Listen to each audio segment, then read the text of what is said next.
Donc ce que j'ai fait ici, c'est que j'ai défait une maille sur toute la longueur du tricot.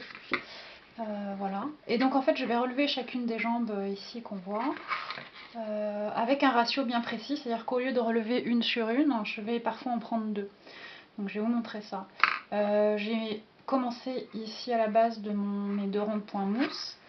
Et ce à quoi il faut faire très attention, c'est la première jambe. Elle est un peu cachée, vous voyez, elle est ici là, elle est très proche, donc je peux facilement la rater. Donc quand je commence à relever les mailles, je vais bien étirer pour prendre la première jambe qui est ici. Donc je prends cette jambe là et je la relève. Ensuite, au lieu d'en prendre une, je vais prendre les deux suivantes ici. Je les passe dans le crochet et je les ramène à travers la maille. Un peu moins facile parce qu'il y a deux brins de fil. Voilà. Après j'en relève une. Je vais bien étirer d'abord. Voilà. J'en relève une. Que je fais passer. Les deux suivantes qui sont ici. Que je fais passer.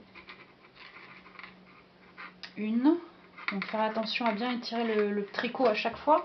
Parce que sinon on peut confondre, mélanger les brins. Ils ont tendance à se déplacer un petit peu. Voilà, deux. Une. Deux. Une. Et deux.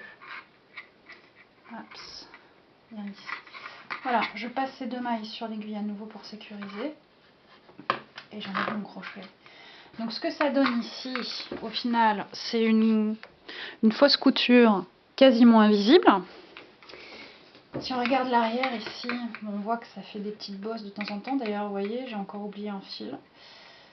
C'est comme quoi, même en étirant beaucoup le tricot, on peut facilement rater une maille. Ce qui fait qu'ici, c'est pour ça qu'il y a un petit trou. Mais le reste est plutôt régulier. Et donc en fait, ce que ça a comme particularité, si vous voyez ici la partie où il n'y a pas la fausse couture, je peux les tirer assez souplement. Et si je tire au niveau de la couture, ça s'étire déjà un peu moins. Donc ça permet de bien maintenir le tricot en place et d'éviter d'éventuelles déformations.